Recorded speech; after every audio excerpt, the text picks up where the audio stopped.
class. We are recording the class now. Good. So, let me share screen.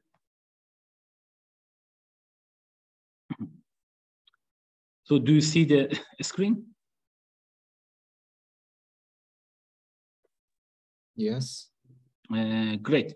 Okay. So let's maybe do a little bit more. These things.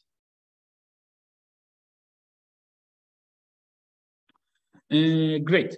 So let's start the class. And we talk about two important problems, like tree partition and then tree sets.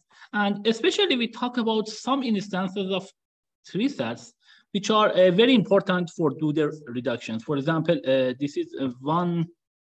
Let me bring this. One which is super important is like monotone, not all equal tree sets. Here there is no negations, all literals are positive, and they should be not all equal, not all false or not true. This is like a very good one essentially to use it. The other one is, of course, the tree set itself, or one in tree set. One in tree set also is very good. Not all equal, as I mentioned. So we will see actually some reductions that here we can do it for some problems on graphs and or some graph, game problems actually. This is some nice ones that you will see the more advanced versions of the problems. Good. Now let's change this one. Good. Okay, so let's start with the two colorable perfect matching. So what is the two colorable perfect matching problem? So you are given a planar triregular graph.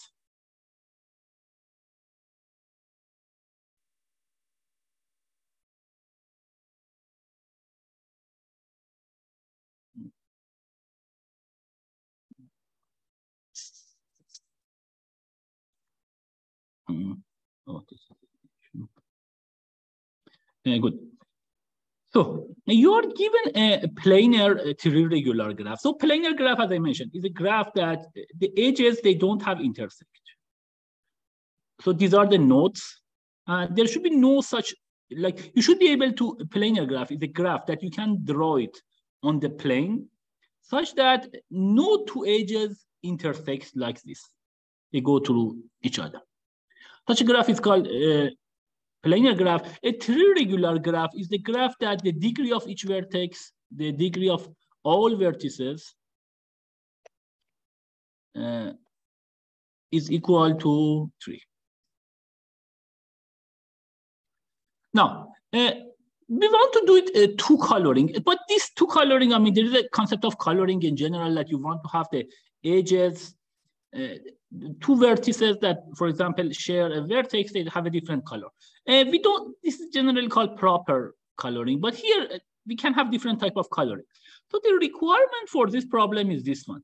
So it says that we want to two color the vertices such that every vertex has exactly one same colored neighbor.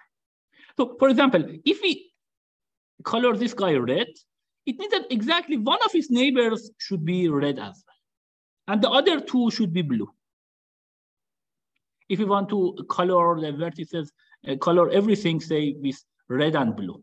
So the two colors that we want to use it are red and blue. So this problem actually is very important. And this is, we want to say that this is like somehow a special case of 2 in 4 sets. So what is 2 in 4 set? 2 in 4 set is that we have 4 variables per each clause, and we want to have exactly 2 of them are correct. So that's somehow this problem is a special case of that. And this problem is useful, is a very useful problem if you want to prove some problems are NP-hard on like planar graphs and triregular graphs. So here I want to just mention the idea that how we can do that. So we prove that this problem is NP-hard for general graphs, but you can think about, essentially, how can we make this graph that we have it? So this graph may not be planar graph yet,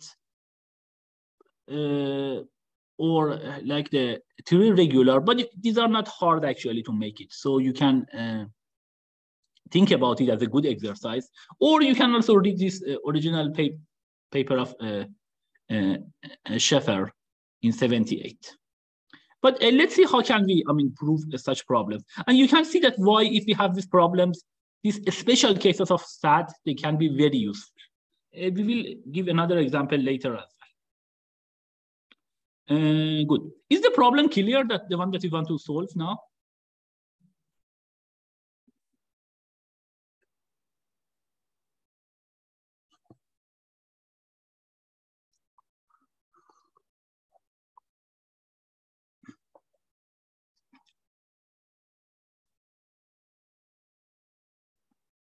So please unmute and talk. So is the problem clear? Yes, it's clear. Yeah. Good. So, great. So let me delete this ones.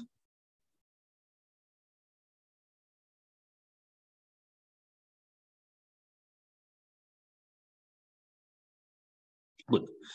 So this is, some gadgets that we want to use it, and you can see, how the problem actually becomes very easy to deal with. So here we want to use this problem.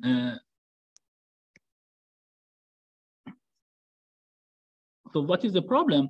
So we want to give a reduction from monotone, not all equal tree sets.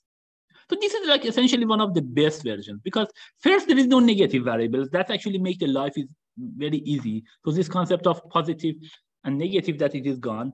And of course, it is tree set. And the thing is that we should just make sure that, so the only thing is that is not all equal parts. That is important, because if we don't have it, everything is positive, then you can put everything true and you are fine. So then the problem is not hard. So it is important to have this not all equal case, that especially if all of them are true, then you are not satisfying the terms. Good. So, and we want to essentially give a reduction from this problem. It means that we should be able to solve monotone, not all equal tree set using this two-color perfect matching. So that's a graph. It is called perfect matching because this is important, because like if you consider this vertex, so if this is red, so one of its neighbors should be red. Good. And this for this guy, for the second guy as well, this would be both of them, the only neighbor which is red is this one. So in some sense, if you consider the vertices which are all red, they should actually form a matching in the graph. And this is the one that is called, essentially, this is the thing that is called two-color perfect matching problem. So because this vertex and this vertex will be matched to each other. But anyhow, this is the name, but let's get the work done. Good. Now, this is interesting. So here, when we have this one, when we are considering the monotone version, the good thing is that if it is not non-monotone, we need to decide we need to have some kind of gadget for VI and some other things for VI bar, the negative of VI. But here, we don't have such variables in the monotone version. So we can just improve them and then consider we have just variables. So for each variables, we have we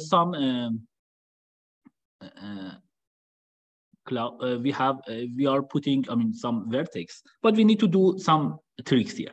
Good. So let's go for, so generally, when we want to do stats, we need to put gadgets. Gadgets, in some sense, these are the procedures. Gadgets for variables.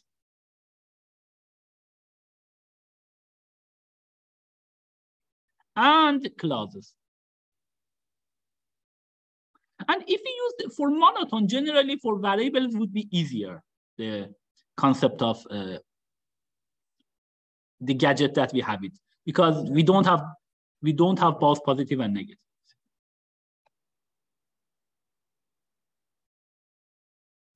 Good. Now, let's consider this one. So we have these things. So this is say this is the instance, the current instance of monotone not all equal tree set. And we want to solve this one with this two-color perfect matching. So this one says that essentially R of X, XY, and R of Y, Z, U. I mean, essentially, it means this is the OR of this guys. So this is the, maybe this is the OR of this guy and the OR of this guy. So we have OR of this, three variables and OR of this. Is the clause, the instance clear to everyone? And we can have a repetition of X, I think that is fine, because we want to say that not all of them should have the same value. So it means that in this case, either X should be false or Y should be false.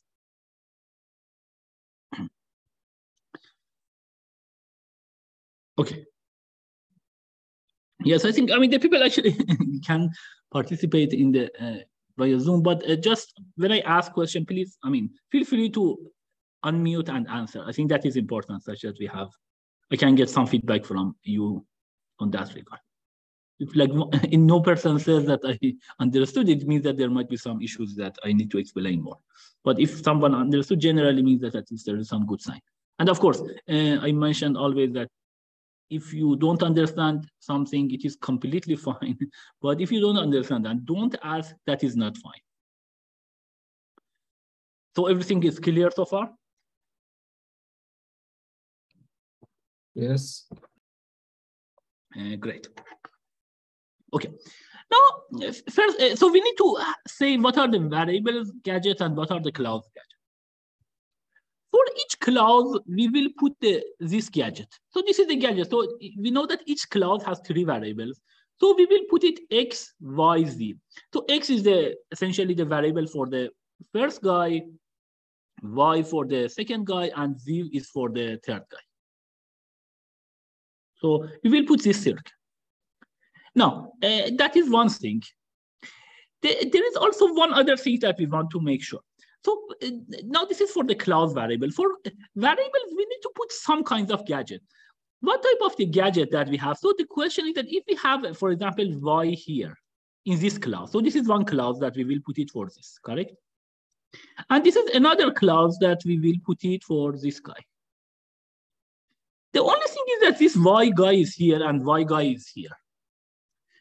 We want to make sure that these two Y guys have the same color. That's the important one. That's actually one important thing, that yes, we can put this one for different clauses, but the only condition is that like if Y, you have it in this clause and the other one, they should be consistent. You cannot put Y true here and false here. That's the main thing that we need to have it. And this is the second gadget that we are using it. So this is gadget A and this is the gadget B. What is this gadget? This gadget, essentially N1 and N2 are two copies of the same variable in two different clauses. This gadget makes sure that N1 and N2 always have the same color. Does it make sense? So here we are assuming that N1 and N2 have the same color. Now, you can think about, we have two colors, red and blue. You can consider, for example, all the reds and make it all of them true and the rest, the blue goes false, or vice versa. This problem also is nice. Not all equal is a symmetric problem. So it means that if you take all of them, all the truths to false and all false to truth, still it should be a valid solution for the problem. So it's a very symmetric problem. Tree set is not symmetric in that sense. But this problem is symmetric, and because it is monotone, we don't have the negative variable. Because sometimes you want to make sure that these guys actually have a different values. But the only thing is that here, still for variable, we need to have some gadgets to make sure that two variables in two different clauses, they have the same color. Clear so far?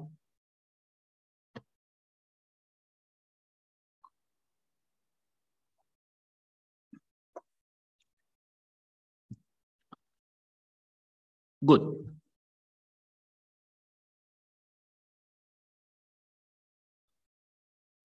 So let me delete everything. And then good. So so is the overall construction clear? How do we create this one? So for this one, we have x, x, y, and then for this guy, we have y, z, u, and then we have this variable y. So we are just putting this gadget b that we have it here to make sure that these two variables have the same values. And here we have x and x. Again, we are using this gadget b here such that, I mean, it's a different gadget b, of course, to make sure that x has the same values. And this problem would be, so after that, we should be fine. Why? Because we will just consider these variables. So each, those that they have, we want to solve the problem for,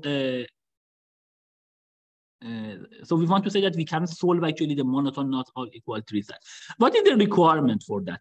So the requirement for that is that, of course, it's monotone not all equal.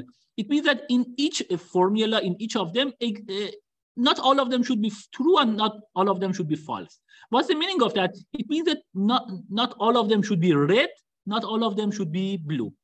So you can consider those vertices which are blue, put them true, and the rest you will put it, the red ones put false, or vice versa. So that's the idea.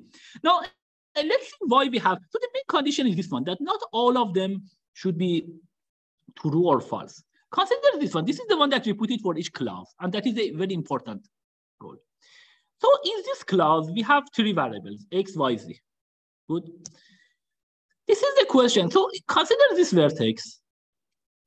We want to make sure that in each class, it is not the case that all of them are true or all of them are false. Now, consider, as I mentioned, red. You can consider red as a true and blue as a false, these two colors. Now, if we have these conditions that, what will happen? If this guy, essentially, all of them are become red,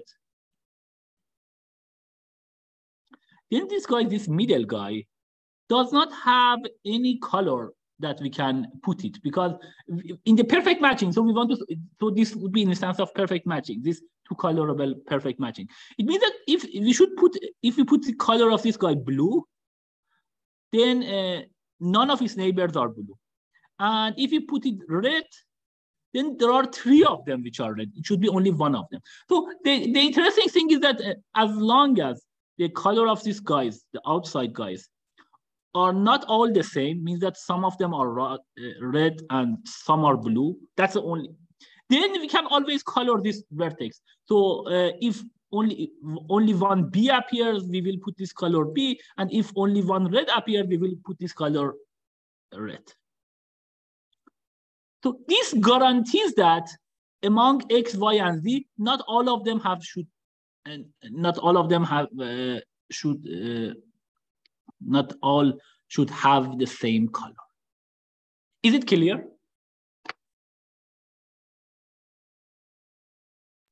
Yes. Good. So that's the first part that is important. Now, so that's essentially that's the requirement that we satisfy. The only other thing that I wanted to check also this one, I mean, you can do more case analysis, but I just wanted to give some ideas that what will happen here. I mean, we don't try all possibilities, but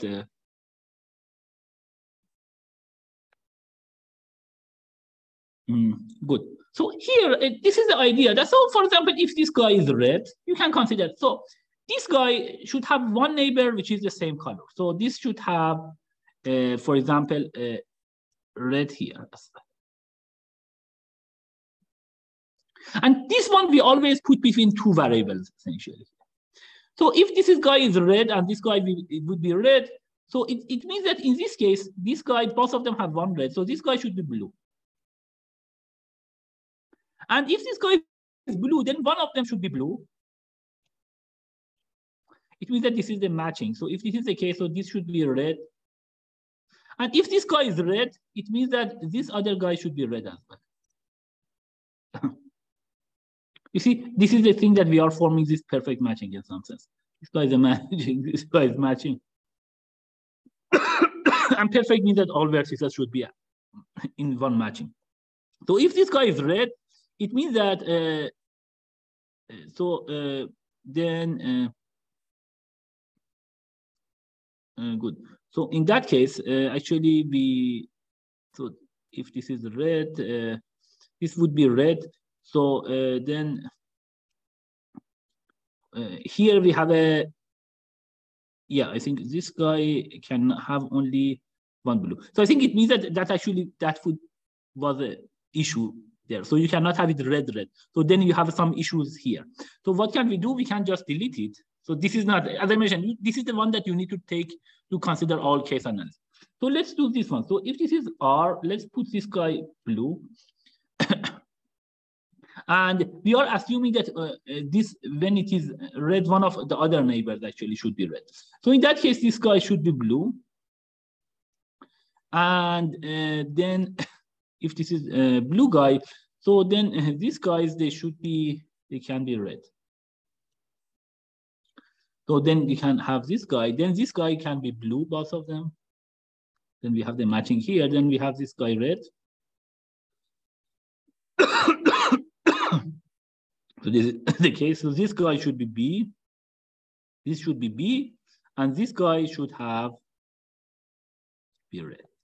So this guy, make sure that if any color that this guy N1 has it, the other guy should have, N2 should have the same color. So that's somehow the unique way of coloring these guys. I mean, of course, you can change all the reds to blue, but here it says that any color that N1 has it here, the other guy should have N2 should have the same color. And that's exactly the gadget that we wanted to have it, because we want to make sure that if we have two Y here, like for example, if you have this Y here and this Y here, whatever color you will put it here, also you should put the same color here.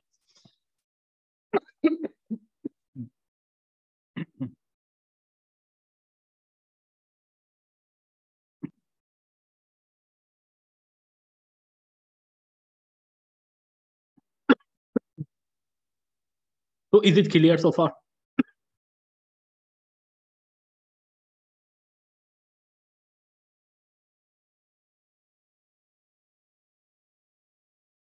Any questions?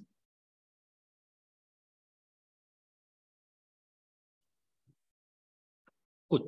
So let's clear everything.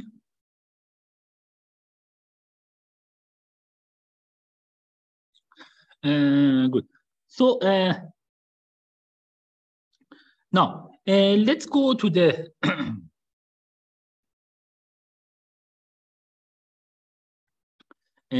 next case. So this was, I mean, one example that it showed that monotone not all equal trisat. I mean, how useful is this problem? Then you can actually, if you want to solve this problem using trisat, it would be much harder, because you need to actually, I mean, do this reduction essentially to not all. So if the simplest way, of course, is to that you prove you use this the same gadgets that you have done monotone not all equal to trisat and compose that with the current things. But if you are not careful, actually it can be even more complicated, because so this would be like somehow the best way. But anyhow, this is important that for again, for our class, it is very important to say even very special cases of the problems are hard. We can use them later to prove hardness for other problems. So these are some other games actually that also, I mean, these are, you can see actually more in the book. We have several of them, and also the one that Eric teaches in his class. He's actually proving this one for other things. We will still give one more game here that is an interesting one, and it has some nice ideas. But here, for example, these are other ones. This is the game, it is called Push One. So I think an early version, it was called Sokoban. And this is, I mean, the one that actually I played with it. Like my daughter has a small camera, and then that one, it has this game. So here, these are some of the, say this is a robot, or you in some sense. You can push these blocks one at a time. So, and this is some kind of grid. So you can push, for example, from here to here. And there are some blocks here. These are the blocks that you cannot pass through them. The question that you want to move these blocks from the places that are here to these final places. So these are somehow the targets. As long as you can move all these guys to these targets, then you are good. This is the game, it is called Push One game. And again, it is important actually for these games to prove that these are NP-hard. Why? Because we want to say that if the problem, if the size of the board becomes large, then it becomes exponentially harder. So it means that there is some sweet spot. We should not make it too hard, like too large, because then we cannot solve it at all. Or it should be not also too small, because there might be some other way that the people do it. Generally, when the problems become polynomially solvable, it means that, the people have maybe some tricks or others that they can solve it. So I think the NP-hardness for the game is somehow cool. And this is the game that actually it is there. It is in the RX class. We can prove this kind of hardness for lots of things. And this is actually active community. This is a conference called FUN, that proving actually lots of games are hard or other things. And it is not just NP complete. Like prove NP hard or NP complete or PS based complete or even exponentially hard or something like this. So that's the thing that we can do it. You can see, the book, it has many more examples. Please read them carefully. And these are some of the things that, we may consider it for the exam, etc. as well. Not that much focus, but it might be some problems there.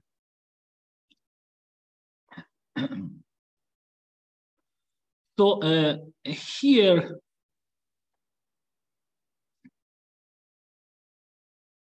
so these are some of these hardness proofs that you can do it. So for other games like Super Mario Bros, Legend of Zelda, Metroid, Donkey Kong Country, Pokemon, etc. Some of them I have not played. So any of you have played any of these things?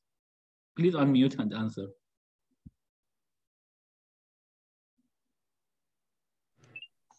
Yes, I've played them.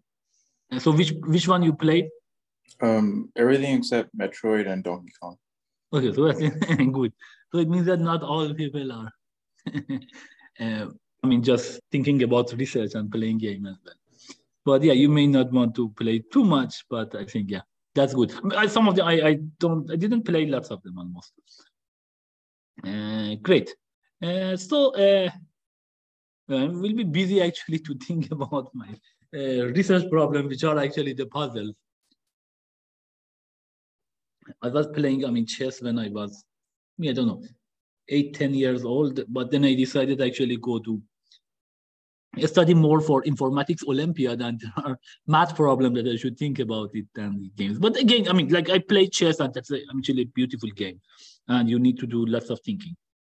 Just was thinking that maybe, you can solve some problem that nobody has solved them.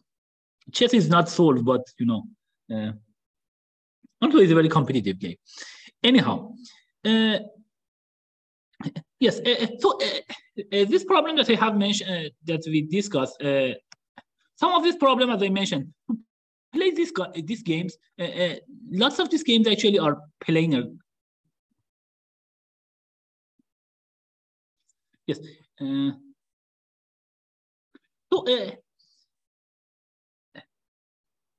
We discussed essentially something for the CNF. I mentioned that for the 3-SAT, you can actually consider the 3-SAT, you can have a bipartite graph that you have clauses and variables. And here, these variables, so these are the clauses that they are there. And so these are all clauses, and these are all variables. And if some clause contains some variable, you will put some edges like this. So this problem is, so as long as a clause is connected to a variable, you will put an edge. This is called essentially planar CNF. And the whole graph is planar. It means that this clause should not have some variable like this, such that they are intersecting. There is another version of the bipartite graph that you can put. You will put all these edges. Also, you will put edges of the type xi and xi bar. So if this is you need to also add these additional edges here. So you would put all the blue edges and these red edges. If the union of all of them are still planar, this problem is called planar CNF type 2. Both of these versions are actually NP-hard. So we can say that if you have satisfiability problem, and these graphs, both of them are planar graph. Of course, you see the one that you are adding these ones, and still it is planar graph.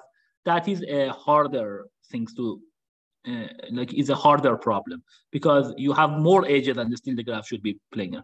But these versions of the problem are very useful. From reduction from tree stats, and when you want to solve the problem, you may use one of these ones. You can prove lots of, problems which are hard on planar graph, including some of these games, because these games also are played in some kind of board. And these boards, in some sense, the plane, it's a plane. So for these ones, or some lots of geometric problems, so there are planar graphs or geometric problems, the one that, again, everything that is on 2D that you are drawing, this is actually very good to use this problem to solve it. So you can see some examples in the book about these problems that you can use it. And I just want to mention these are important ones. Good. Any questions so far?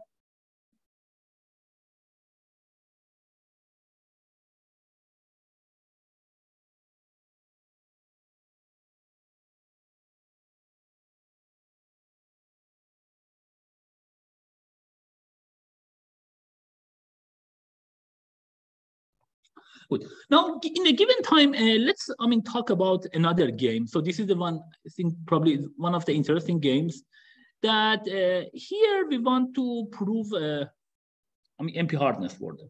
And that's actually lots of tricks here that are interesting again. So you can see some interesting tricks here.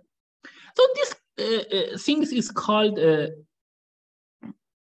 this one is called cryptarism or alphametics.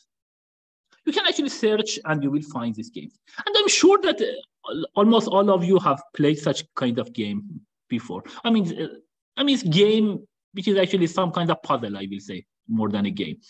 So what is this one? This is maybe the famous things essentially that you are sending send plus more is equal to money.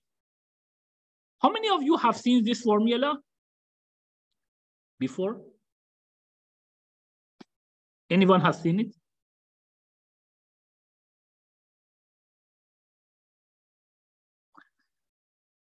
Okay, so but I'm sure you have actually played such a things before. So what is the idea? So what is this? These are the puzzles. So somebody says send plus money equal to send plus more is equal to money.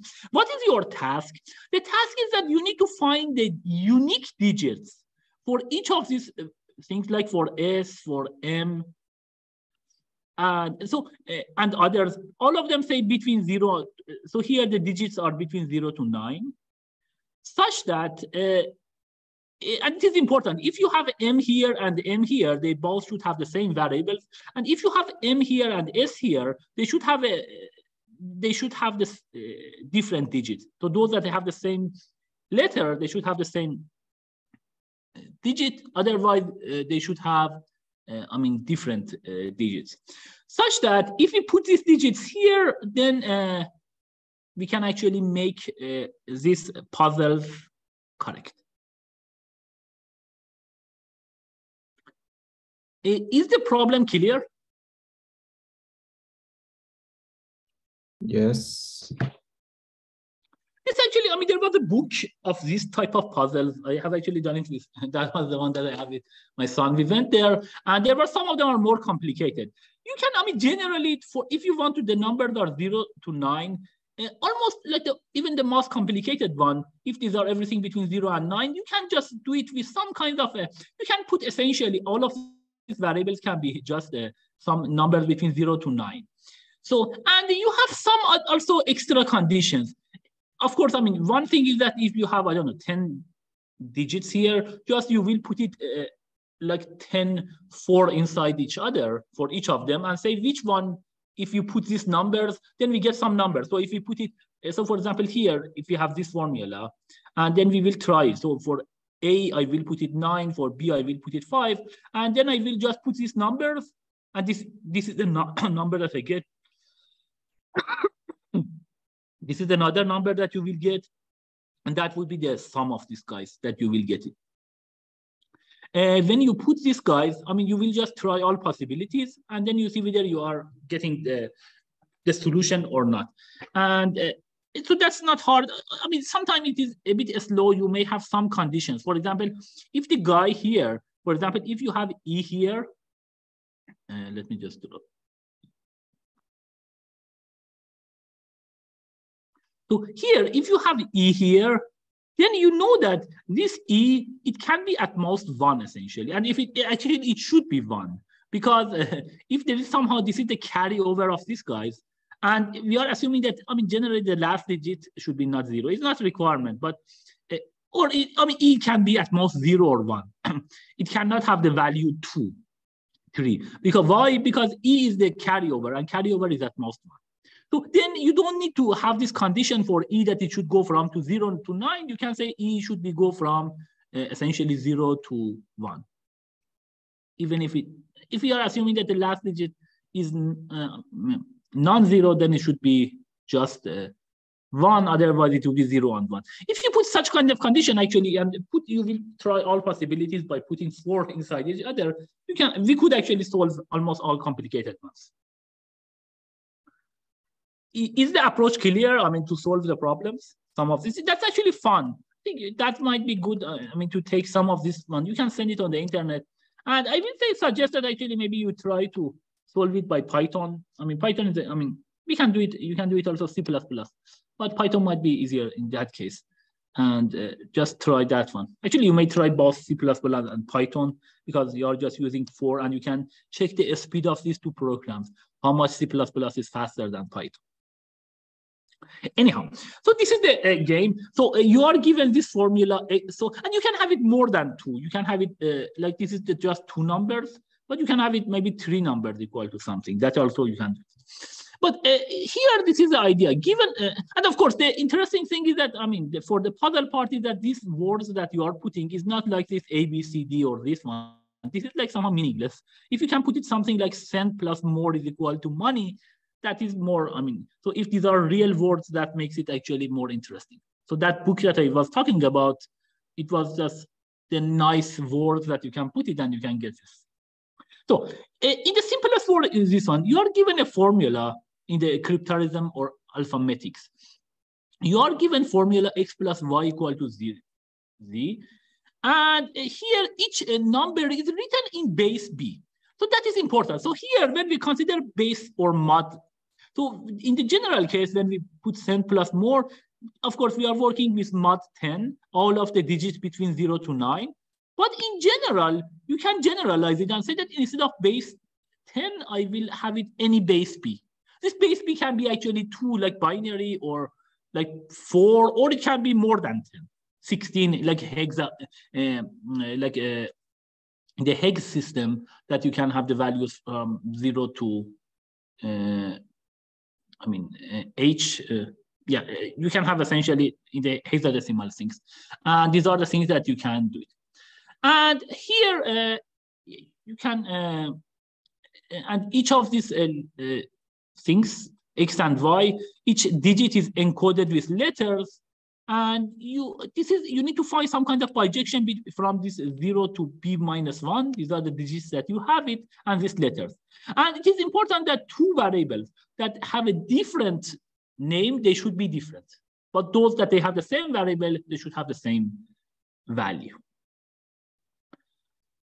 And the question is that, I mean, can you recover this bijection? And this problem is strongly NP-hard. That's the thing that we will show here. Is the problem clear, the game or the puzzle?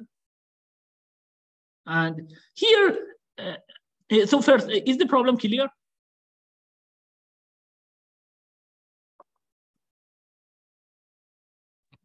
Yes. Good. So so that's the first part. The question is that, and also it is important that the base is base B. So what is the parameter n here? As I mentioned, generally, if the problems are like, there should be some things in the games that can go large. and that we call it n essentially. We need some parameter goes up. Otherwise, I mean, they're all, I mean, everything would be constant number, maybe a big constant, but then we should try all possibilities. What is so what is the parameter here that can be large, and we can say that for that one, we want to say the problem is NP-hard?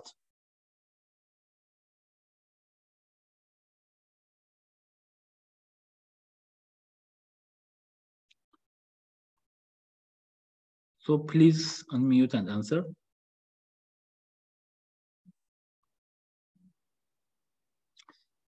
Yeah, so here the parameter that actually can go large is the base B. So there are some parameters we can do it. So we can say that this base B, as long as this base B, you will make it large, and the problem becomes essentially hard. There is another parameter that you may consider the length of these letters.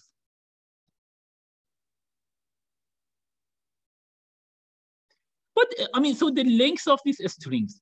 But the issue is that this length of these strings cannot be very large, because if you are considering these letters essentially, I mean, if they are like 26 letters, then I mean, you can have it at most 26. So in some sense, the base is some natural parameter that goes large. And then we want to say that in that case, still the problem essentially is not only NP-hard, but also strongly complete. So, and here this is important. So we prove this strongly NP complete. This is how even we are working with numbers, we are not using tree partition, we are using the tree set essentially. Is it clear? Problem?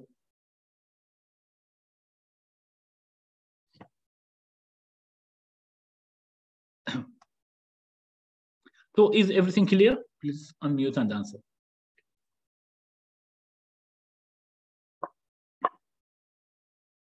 Or if you have a question, please ask.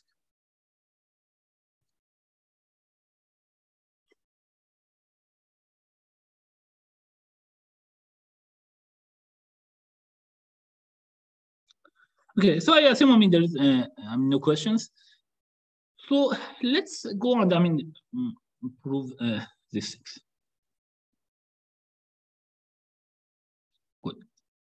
So again, the same things that we had. So we want to go for tree set. Whenever we want to go for tree set, we need to have some gadgets. We need to have something we need to have some variable gadgets and some clause gadgets. But before that, actually, we need to also consider the concept of true and false. So this is the one that actually we can do it. So just put this one. So here, note that, I mean, we have this kind of letters, and this letter, they should go to, I mean, some numbers. So we want to get this thing from letters to numbers. But here, actually consider like these three columns. If you consider these three columns, like 0P0, 0P0, and 1QC. Of course, P and Q these are the letters, but here I also put it these characters. So you are considering these two letters, 0 and 1. So these are like, I mean, this is the 0 and this is 1. Why do we have it? Because, I mean, when we are writing this one, we cannot force that any variable be 0 or 1. We have only letters here. So to create 0 and 1, we need to create some gadget even for 0 and 1. So we have variable, we have clause, and we have this natural concept of 0, 1. We want to say 0 and 1 should be true or false, but we need to create 0 and 1. And this is actually a nice way of creating that. So we will put this guy in the rightmost three columns. Now it is interesting. So if you put this one, you can see that this essentially forces. The only way that this is for any mod things you will consider it. This forces that this guy, the 0 guy, the only way actually is satisfying is to 0 goes to 0 and 1 should go to 1. And this is for any mod. Why? Because essentially P and because you have this kind of 1 here, and 1 should be different from 0. And the only way that you can have, so, and as I mentioned, when you have a carryover, the carryover either it is 0 or 1. And here we know that, I mean, this guy should be 0 because this to sum it up should become 0.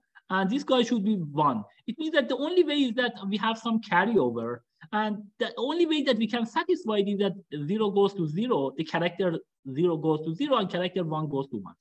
By this way, we are putting this one. So if we have this, what is the way that we want to construct? We want to create essentially these numbers or these letters essentially. So here, the rightmost part, we are putting these letters. Sorry, these letters we will put it here. And now we have, because we have defined now 0, then we can use this padding technique. So if we want to, I mean, somehow this other, we want to make it distinct, we can put arbitrary number of zeros. So this makes sure that this, because we are forced somehow the character 0 goes to 0, then you can put some zeros here to make sure that there is no connection between this guy and this guys, because there should be no carryover here. So this guy, they have no effect on this one. So first we are defining the characters 0 and 1 corresponding to 0 and 1. After that, we are using these zeros to pad essentially in the string, such that we can have a different part of a string play different things for different variable gadgets and different clause gadgets. Good. Now, and again, I mean, I mentioned the cryptalism rules that each letter represents a unique digit, mod B. Numbers must not start with 0 often, but this is not a requirement. And the solution should be, I mean, that is also, these are often not necessarily correct, that the solution should be unique. But I mean, we don't want to talk, I mean, we can actually make it unique as well. But for now, we don't care about this two. Like this one is not hard. This is not easy. This is not hard to satisfy by just putting some 1 at the end, because we can, now we have the character 1. But this one, I mean, maybe takes a little bit more effort, but I mean, we can do it using this approach, but for now, we will forget about it. Good. So this is the general way that we try to do that. So we consider the first guy, we try to create it. This is the first guy. For the first part, as I mentioned, we are using this gadget here. We will put it here. Now we will put zeros. These are the zeros. So now we define, for example, for some variables here, we have the gadget for variables, and then we have some gadget for clause. And because of this 0 guys that we will put it, so this is for variable 1. This is like we will put it here, then we will put it variable 2 here, and here was clause 1 and clause 2, and so on and so forth. And with these zeros, we can make sure that they are essentially separate. Is the general approach clear? Please unmute and answer.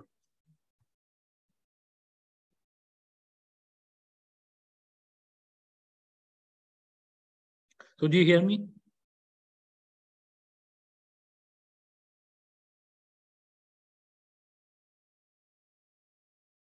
So do you hear me?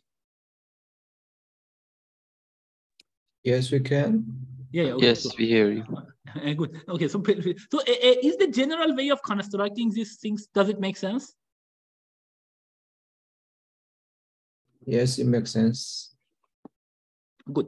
Now, so this is the general way that we try to construct these things essentially. Now, let's see what can we do here. So the first thing is this one for VI and VI bar. So what can we do? So consider, for example, for this VI and VI bar. So say again, so this is one of these VI and VI bar. We will put it as one of these blocks here. So what is this one for VI and VI bar? Okay, so consider this one for VI and VI bar. So we will put this formula that this is like 0 is this character 0 actually that we defined it earlier. So let's consider this formula. So this is the DI 0, 1, YI, and others. When we put VI and VI bar here, now what do we have here? Note that, I mean, I just write the formulas here. And I mean, I just mentioned for one of them, you can check for the other yourself. So here we have 0 plus 0. So that is 0. Here we have AI, this is BI. So BI should be 2 times AI. And note that we have a padding of 0. It means that there should be no carryover, because if there is a carryover, it cannot be the 0, 0 becomes 0. That makes sure that there is no carryover. So here BI should be 2 times AI.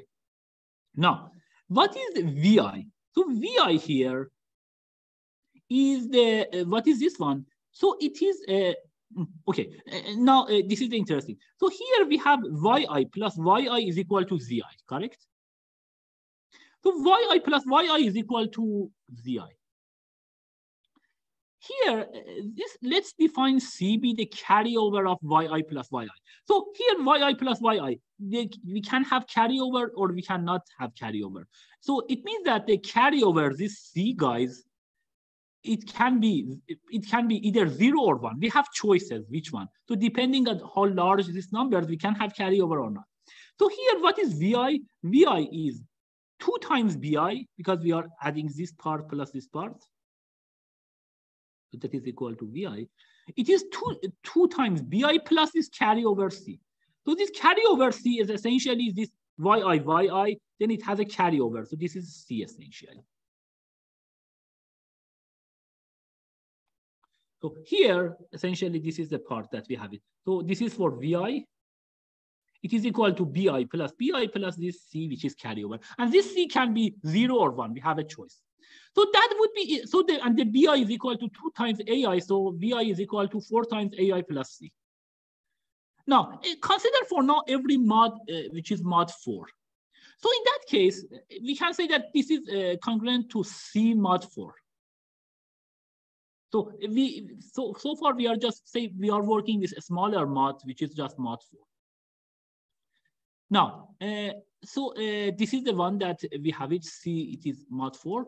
Now let's DI. What is DI again? So you can just see in this formula that DI is equal to 2CI plus C, correct? 2CI plus this carryover of this guy. So we have defined again YI. We put it the same variables here. So this would be ZI here, ZI here. So we can repeat the same thing. Here, in this case, DI is equal to 2CI plus C. What is EI? EI is 1 plus DI plus this carryover, again, because it is YI. This is the carryover here. So this carryover, we have it as well. So this is equal to 2CI plus 1 plus 2C. And what is, so this is EI. So this is the value of EI. Now, what is, so here we have, so we had it VI is equal to C. We have done it. And now what is VI bar is equal to DI plus EI. DI plus EI, it is 4 times CI plus 1 plus 3C. Put these variables from the above. So this one becomes 3C plus 1, which is equivalent of to 1 minus C congruent to mod 4. Good. So what is the things? So this is the interesting thing. So by definition, so what was the objective for a variable? If the variable should can take the value 0 and 1, and the VI and VI bar should have just the different, just have a negative of each other. So here, if C is equal to 0, then it means that VI would be 0, and then VI bar would be 1 minus 0, which is 1. And if C has value 1, then it becomes, the VI bar becomes 0. So that actually we created the gadget for this variable.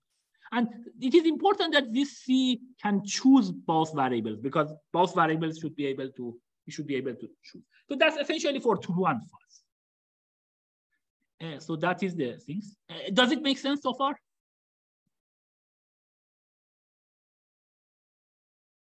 Yes.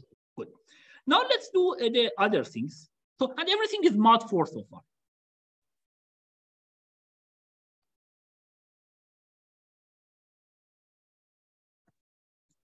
We can do the same thing for Cloud's gadget as well. So if you have the clause gadget. Again, we are writing, we are padding. So this was the things that we had it. Now I want to put it something. These are some zero. Then I want to put for some clause, the clause C1, I want to put this formula instead of here. That would be the part that I will. So how I put it, again, these are some formulas that I put it here, 0, 0, fi, 0, 0, and these things. How do we do these things? Again, what is the clause gadget? So the clause gadget here, I'm again writing the formulas. So I have 3 variables. What are these 3 variables? This clause that I have it has VA, like VB and VC. These are the clauses. I want to have all of this. And I want to make sure that essentially they at least, what's the things in terms of variables? I want to just make sure that some of these variables, VA, VB plus VC, is mod 1, 2, and 3 mod 4. That's a requirement that I have it. I don't want to have mod 0 because mod 0 means all of them are false. I don't want to have this thing. I should have it 1, 2, and 3 mod 4. And that's the reason that we are considering mod 4 because we want to get it. It seems that mod 4 is enough actually for us for this purpose. Good. So I will just write the formulas here. This is the formula that I have it. Now here you can see that, I mean, GI is equal to FI plus FI. And then HI is equal to 2 times GI. So this is the formula that I have it. So these are just some formulas that you can see directly from this.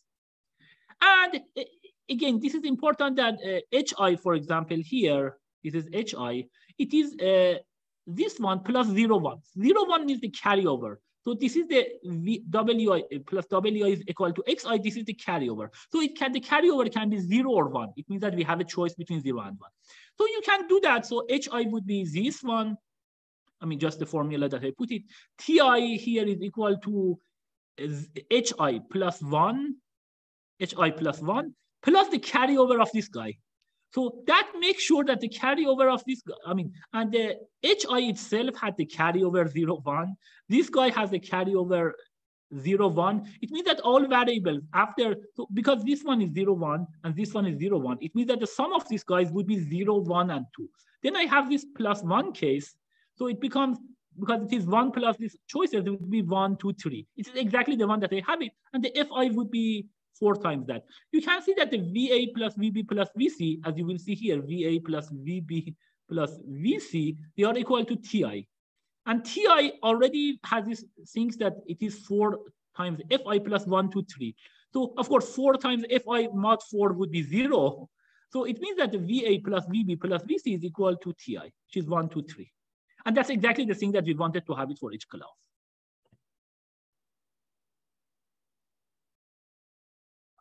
Now, all we have essentially proved here is this one, that if we have essentially, so what do we want to solve? We wanted to solve the 3 SAT using this case.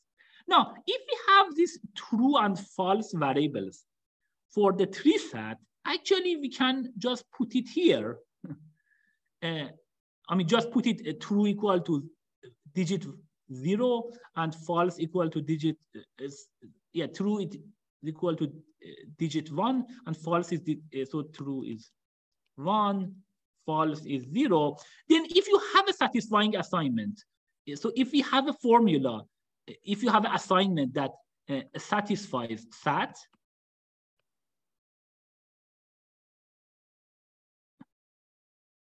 so if it satisfies SAT,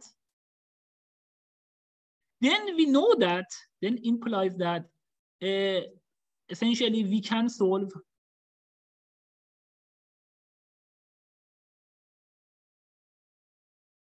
this cryptalism, this game. So if we can satisfy SAT, then we can also solve this cryptalism thing. But we have not done the reverse. So we need to say that any solution for this guy also, and here it is mod 4. And we have one other issue that these variables so far, we didn't force them different variables, different letters. They should have a different values.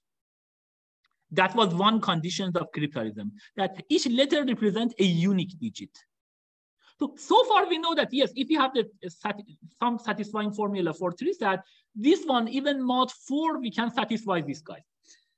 And I mean, somehow in mod 4, we can also, I mean, if you have a formula, if you have some numbers, we can actually get a 3-sat. But these important conditions that each letter should represent a unique digit, we have not satisfied. So this is one thing that we need to satisfy such that we can finish this. But before that, I wanted to also add these other things. So I wanted to say, I mean, here, this was actually is important to see. So if we want to, so I mentioned that, so for SAT, we needed to use this, see, I mean, these variables were like relatively complicated to put this guy. So this guy for clauses and this one for variables. It was like a long thing, and you need to put this gadget. Now I want to say that, and this was for 3-sat. Now I want to say that if you want to use some simpler ones, you can just use some other versions of 3-sat, and then the problem becomes much easier. How can we do that? So, for example, if you want to use from another problem, if you want to get a simplified reduction from 1 in 3-sat, so then actually would be much easier. Why? In the 1 in 3-sat, and we can use the monotone version. So 1 in 3-sat is that exactly one of them should be true and should be monotone. So when it is monotone, it means that there is only VIs we have it. We don't have any VI bar. So in that case, there is nothing needed for variable gadgets. And again, we can repeat. So this is we don't have this problem that the one value should have the same things, because if we have some VI here, we can use it at different places, the same VI, and by definition, each letter should have the same meaning if it is repeated in other places. So in some sense, the variable gadget will be easy. The clause gadget would be trivial as well. So what would be the clause gadget? So you can actually do this one, very simple that, I mean, we have something like this. So we have Fi plus Fi is equal to Gi, and then you will put 0 here and 0 here. So this makes sure that this is the case. Then you will define Hi to be 2 times Gi. So again, you can put it another Gi here and Gi here, and then it becomes Hi. And then you will put another 0 here. And then you will put Hi plus 1 equal to Ti. So you will put it Hi here, like you can put it Hi here, and 1 here. This is the letter 1. This would be equal to Ti. So then what's the meaning of this actually? So then we have it. Ti is actually, if you just put the formula, it would be 4 times Fi plus 1. Good. Now it is mod 4 would be equal to just 1. Good. So Ti should be always 1. Now, so then we have this variable VA plus VB plus VC equal to Ti. This you can do it like the previous one. We had it.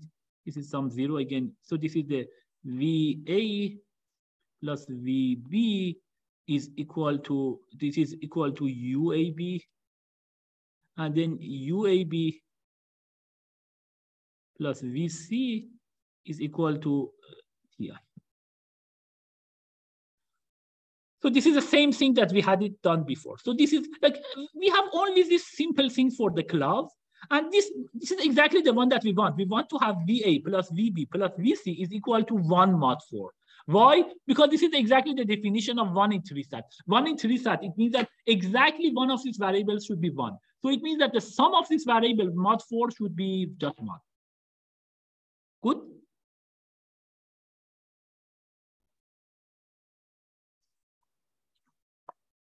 So is it clear so far?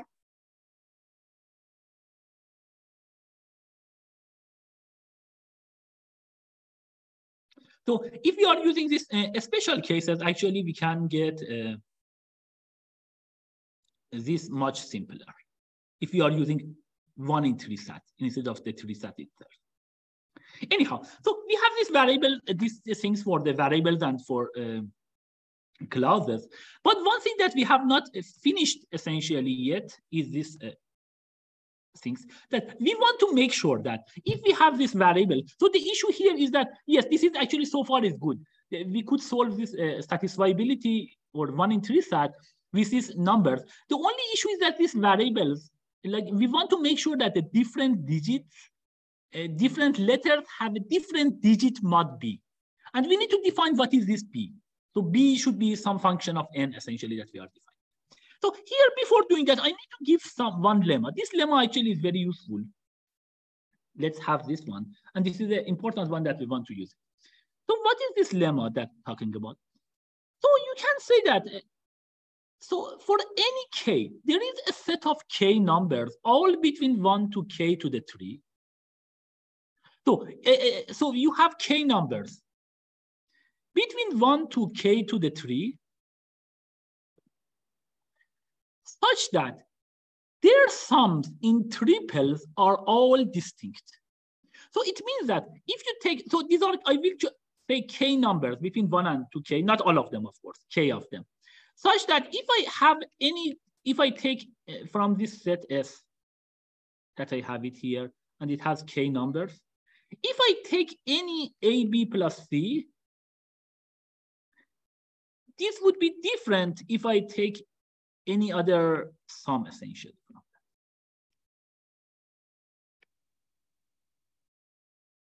A prime, B prime.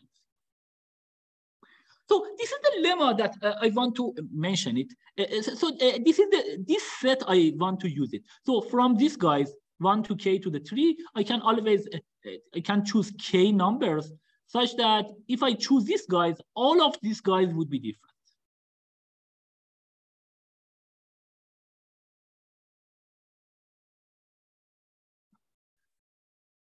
Good. So this is the lemma. This actually, so this lemma, this k to the 3 is the best that we have it here. If we want to have 2 to the k instead of this, that is easy. Why? We can just I consider all powers of 2 to the I. So you can consider the powers of 2 to the I.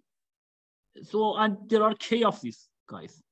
So essentially 2 to the 0, 2 to the 1, to 2 to the k minus 1.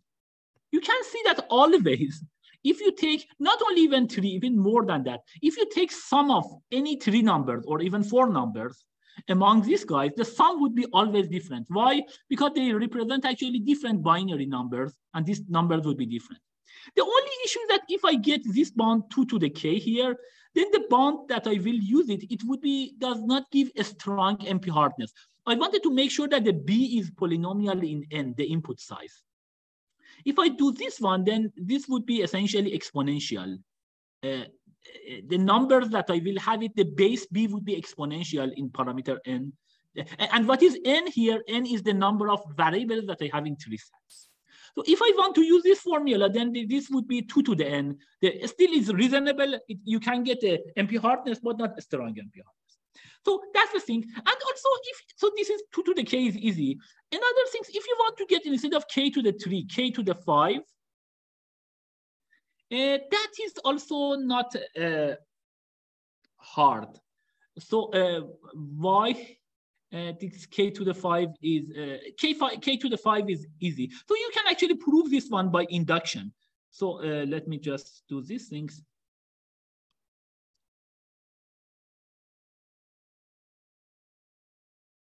So this is also easy. So you can say that by proof by induction that if you have essentially so if for any I, so for any I, you can say that I can always choose some variables from 2 to the n to the 5 here, and these 2 essentially because we have both. Yeah, here in this case, we have VI and VI bar. But if you just want to consider VI from the 1 in 3 side, you only need essentially 2. You can say that you can always, there is one number that you can choose for the I number, such that all these numbers are between 1 to 2 to the n to the 2. So this is for the n number. I can always have this n numbers between 1 to 2 to the n to the 5, such that there, if you take any three of them, then the sum would be different. How can you do that? I mean, say this is by induction. Of course, for the first number, we can take number 1. But when you go larger, how can I do that? The only issue is that the VI should avoid these things. So if you consider VI plus VK minus VM minus VL minus VM minus VP. If VI avoids this number, so if it is not equal to, if this is not equal to minus VI here, if this is not the case, then we know that, so far we know that those numbers that we have, the sum of these 3 numbers or all of them are different. If this new number also satisfies this one, this condition that it is not equal to these guys, then we are done. And why? Because then some of these guys would be not equal to this. No 3 sums would be that. And that's always possible because the number of these guys, all possibilities of these guys would be less than 2n to the 5. Because it is less than that, it means that I can find always one VI such that this is not equality. And that would be the number that I will do it for induction. So actually, you can get these numbers, as I mentioned here, using this induction. It's an easy thing. You can actually see that.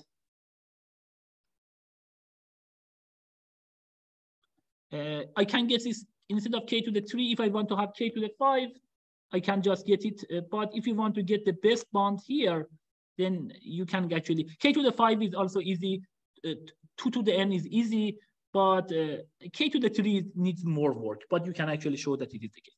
Now, what is the idea? So why do I need these things? So this is the thing that I can do it. So I have these variables. So we have this AI, BI, CIs that we had it here.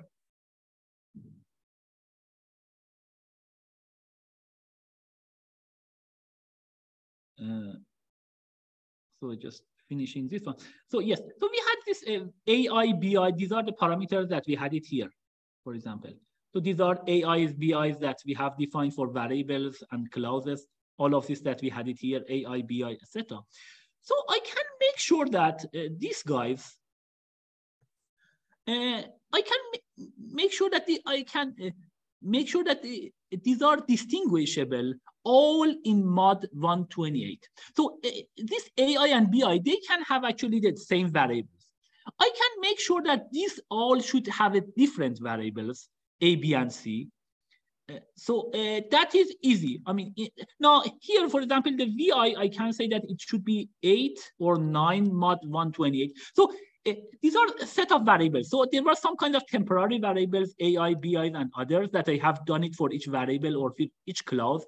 That I can make sure that if I go instead of mod 4, if I use mod 128, all of them have the different variables, different numbers. And that is easy. For example, I can say that VI should be 8 or 9 mod 128. This means true, this might be false. Then AI would be only this variable, BI should be this one. So it means that AI and BI, the values that they can take, all should be different. The only, so in some sense for clauses on for temporary variables that I had it, or this local variable that I had it for clauses or variable gadgets, I can make sure that all of them are different mod 128. The only issue is that I wanted to, that is the mod 128 is enough. That is, I can just make sure that they have a different value. Now, I can put this other thing. So if I have this one, then I can have one mod essentially. So now divide VI over 128 and VI bar over 128. If I have this one, so in some sense, that would be like, so for the first variable V1, I will use all the mods from 0 to 127. Now for the second variable thing, I will just using it 128 to 255. And so on and so forth. So for different variables, I just use different mods essentially. And this makes sure that all these temporary variables, AI, BI, all of them have a different values. So that's everything sounds good. And for clauses also, I can use it different 128. So this you can actually just divide it 128. So this makes sure that all the AI, BIs here would be in this range. All these guys would be For this other variable would be in this range, and so on and so forth. So they all will be distinct. The only problematic case is this condition that we had it. I wanted to make sure that VA plus VB plus VC. So I had this, if you remember, we had this condition that we had UA plus V. So this was in this formula. So we had something like this. So we had VA plus VB is equal to UAB. And then this UAB plus VC is equal to essentially is equal to T, and T was the sum that we wanted to make sure that T is equal to 1. Good. That is the only remaining case actually here. And this is the issue that now if I have VA plus VB plus VC, then it becomes to UAV. So I will take variables from different mods. And this is the problem, is that this UAB, for example, or T, these guys, they may have the same value. This is the problematic case. That if I do that, then this UAB, if this UAB from this clause has the same value as the UAB of some other clause, they might have the same value because I'm taking this VAVB from different guys, but the sum of them might be equal. This is exactly the part that we are using these lemmas. We can mention that if the numbers of these guys, if we are essentially having these mods enough different, so we are not, so for these variables, when we want to do it, we are not doing those guys consecutively. What we are doing, for example, this we mentioned that we can have k numbers such that the sum of all three of them are different. So here, essentially, instead of this V1, V2, and V3, we are just taking this V1, maybe not V2, then we are doing the V3, and so on. So these are the corresponding to these k numbers that we had it. So we consider this guy and this guy and these other guys. And now we know that the sum of any three variables actually would be different. And that's exactly the things that this lemma provides for us. Now we know that even the UABs, because this would be sum of these guys, they always have a different value. By this way, actually, we can guarantee that all these variables mod B would be different. And if you compute it, actually, this is the final numbers that we have it. So the final numbers that we have it here would be these numbers. So the final mod that we have it, it would be this one. If we take B equal to this number, so if we have taking B equal to this number, so this would be the B that we can get it. This number 3 times 128 times 2n to the 3. Then in this case, actually, we can make sure that all these numbers are different. And this is the paper by Epstein, actually 87. And there is a revised version in 2000. So if you go here, let me just do these things.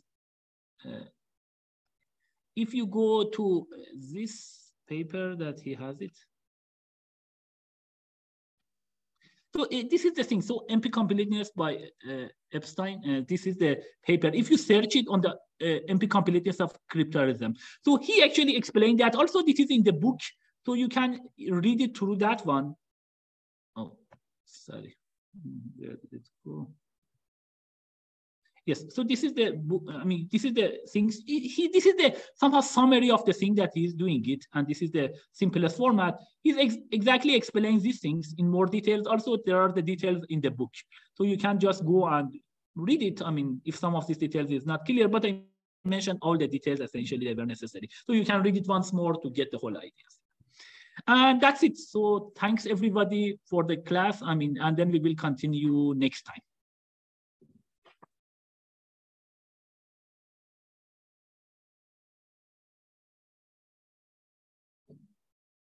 Bye for now.